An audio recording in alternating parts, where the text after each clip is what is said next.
Don't mind me. Hello, I'm Tootight Lautrec. Welcome back to the Shakey Sonnet Show. We're here at the bottom of the down staircase in the Sonnetarium in the permanently sequestered remainders section in an unnamed local library which may or may not have a lion couchant or two guarding the entrance. And today's sonnet is what I call of masturbators and murderers, or what's more commonly known as Sonnet 9. That's right. We're here to mourn, moan, weep, gnash our teeth, rend our garments because of your profligate pounding of the pud, which imperils us all if you don't procreate and leave us a legacy. Damn it. Sonnet 9, I've suddenly recovered. I'm no longer that torn up about the whole idea of Sonnet 9. Sonnet 9 is actually, we've done the first 8 sonnets, and at this point I'm beginning to get a sense of Shakespeare's genius. He talks about the same damn thing over and over and over for 17 sonnets, and that can't have been very easy. If you look at the series of sonnets that we've had, the first one was flattery. The second one was reasoned persuasion. You'll grow old, but your beauty will live on. The third one appeals to vanity, where the narrator is talking to the sonnet person, the receiver of the sonnet, to say, look in thy glass and look at how beautiful you are. The fourth one is gentle teasing. The fifth one and sixth one is a convoluted flattery of your beautiful flowers are beautiful, perfumes are beautiful, procreate and let your beauty live on. 7 was a semi-deification of the person. 8 was more flattery, music to hear, you're just like music, and strike a chord and let your, sing out Louise and let your beauty live on. And now we get to Sonnet 9, which is rather a series of impatient accusations that don't quite make sense, but you sort of get it. Don Patterson, who wrote here I'll give you a, Don Patterson calls Sonnet 9 rubbish. I can't quite agree with him in that regard, but it's certainly something, is what I'll say.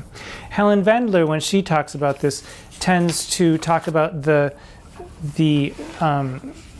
widow aspect.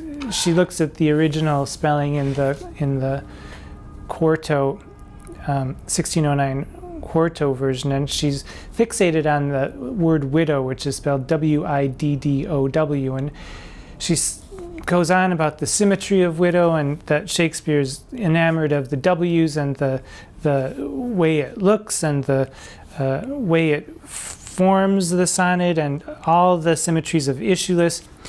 And to no real end, I find Helen Vendler's approach to be rather dry and not all that illuminating. And she reminds me of what Flannery O'Connor talks about in her essay, The Teaching of Literature. Now, if you've never read Flannery O'Connor's Mystery and Manners, I recommend that you get it. So, because Flannery O'Connor was a fiction writer, she's talking about the novel, and in the quote that I'm going to read, she says the novel and fiction, but you can put poetry or just literature in there as well.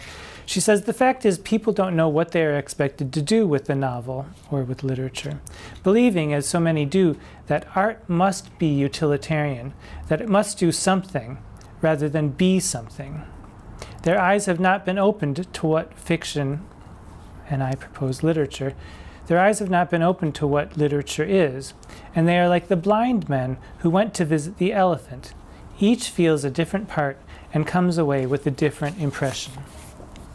So, I don't know which part of the elephant Helen Vendler felt, but she does seem to sort of, she seems more of like a literary critic who is more interested in criticism than she is in illuminating the human possibilities of what a poem can do and certainly what a sonnet can do. So let's go into the sonnet directly. I'll read it and then we'll talk about it, and you'll see a little bit of what I mean. Sonnet 9. Is it for fear to wet a widow's eye that thou consum'st thyself in single life? Ah, if thou issueless shalt hap to die, the world will wail thee like a makeless wife. The world will be thy widow, and still weep that thou no form of thee hast left behind, when every private widow well may keep by children's eyes her husband's shape in mind. Look what an unthrift in the world doth spend, shifts but his place, for still the world enjoys it.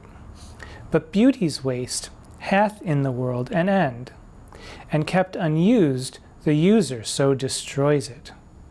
No love toward others in that bosom sits, that on himself such murderous shame commits. And we'll go back to that murderous shame a little bit later, and I'll tell you why I think of this as a poem that's better called Of Masturbation and Murder. But let's figure out what exactly is going on. The first two lines are a question. Is it for fear to wet a widow's eye that thou consum'st thyself in single life? So one can imagine someone asking someone, why won't you get married? Are you afraid that you'll wet a widow's eyes with tears, that you'll make someone a widow, and that after you're gone, she'll do nothing but cry, and that's what's keeping you from marrying? Is that what it is? Ah, it goes on in line 3. If thou issueless shalt hap to die, and here we come to the procreation again. If you die without children, that's issueless. If thou issueless shalt hap to die, the world will wail thee like a makeless wife. And makeless here actually means mateless. So if a woman married a man and the man died, which, by the way, a who? A what? A man? Indeed. And we'll bring out Shakespeare to stand by it. We have some genitalia here, and it seems pretty clear at this point. The world will wail thee like a makeless wife, dude. If you die without children, we'll all be bereft of your beauty, so let's get going. The world will be thy widow, so it's not just some poor woman, it's all of us will be the widow, and we'll all weep that thou no form of thee hast left behind, that you have no children that you've left behind, that we can look upon and adore the way that we look upon and adore you. And then he goes on. The world will be thy widow, and still weep that thou no form of thee hast left behind, when every private widow, every singular widow, every private widow well may keep by children's eyes her husband's shape in mind. So in other words, if a woman marries and her husband dies, and she looks upon her children, she sees their eyes, she sees the shape of their eyes, which looks very much like her husband, and in that way, she sees that she can have a little bit of her husband still left to keep just by looking at her children, because she sees his face in their face. And then to drive the point home, again, with this thriftiness and expense metaphor that Shakespeare goes back to continually. Look what an unthrift in the world doth spend. So think of this. Someone can't keep a dime in their pocket. You get $1, you spend $1. You get $10, you spend $10. You get $1 million, you spend $1 million. That's an unthrift. They can't keep their money. They don't save it. They don't do anything. But what they spend, look what an unthrift in the world doth spend. Shifts but his place, for still the world enjoys it. Well, if I have $1 bill in my pocket and I give $1 bill to the fruit man, that dollar bill still stays a dollar bill, and so it just shifts its place, and the world can still enjoy that dollar bill. But beauty's waste hath in the world an end. Once this is gone, poof, bang, get the shovel out, put some dirt on it, it's dead, it's gone forever. If you don't have kids, we'll never really know what you look like. And we can't enjoy it. Beauty ends. Unless you have children, the theory goes, and then beauty will live on forever.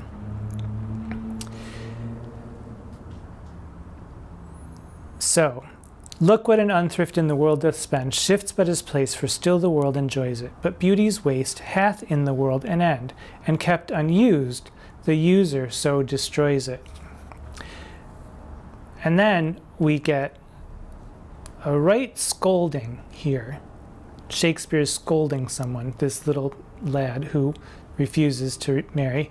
No love toward others in that bosom sits, that on himself such murderous shame commits. Oh my goodness, murderous shame. What in the world? Murderous shame? Well, I suppose if one has the seeds and just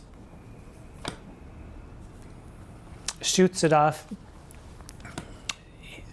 into unfertile ground, or onto an unfertile belly, as we've seen in earlier sonnets, then apparently these future progeny are killed, and that's considered murder. I suppose that's the theory behind some of these religious people who are against sex outside of marriage, or sex for anything other than for procreation. But that's the only thing that I can figure, that murderous shame. Those are pretty strong words. Murderous shame. No love toward others in that bosom sits, that on himself such murderous shame commits. Now I can only think that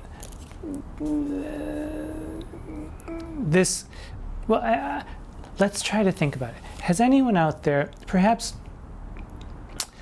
there's this theory that maybe Shakespeare was gay, maybe the person to whom Shakespeare was writing was gay, and just imagine if you have a gay brother or a gay sister, or perhaps you yourself are gay.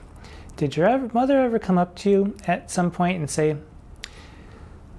"Now son, I can't quite understand why you don't get married. It's beyond me.